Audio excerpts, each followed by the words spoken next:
మరి నీ జీవితంలో ఈ యొక్క హృదయం అన్నిటికంటే మోసకరమైనది, అది ఘోరమైన వ్యాధి కలిగి ఉన్నప్పుడు ఏంటి విగ్రహాదులు, ఇటువంటి పరిస్థితుల్లో, ఇటువంటి అన్ని ఆలోచనలు, పాపపు ఆలోచనలు నేను నా హృదయం అంతా నింపుకొని దేవుడు నన్ను ఆశీర్వదించాలంటాము. నా పొరపాటే అది. కాబట్టి కుమారుడా, నువ్వు వెళ్ళి పాప క్షమాపణ నిమిత్తము మారు మనసు పొంది నీవు నా ఎదురుకు వచ్చి దోషారోపణ నీ మీద లేనట్టుగా నాకు ప్రార్థన చేయి. మరైతే మన ప్రార్థన ఇప్పుడు వెంట ప్రార్థన.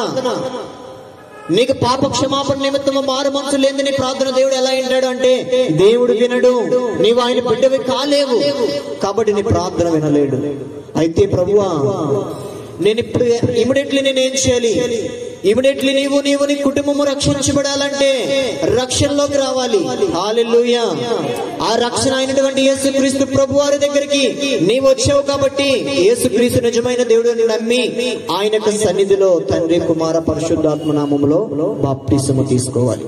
ఆయన రక్తంతో నువ్వు కడగబడాలి. అప్పుడే దేవుని కుమారువి, కుమార్తెవైతావు. కాబట్టి ఇమిడియట్లీ మారు మనసు తీసుకో, బాప్తిసము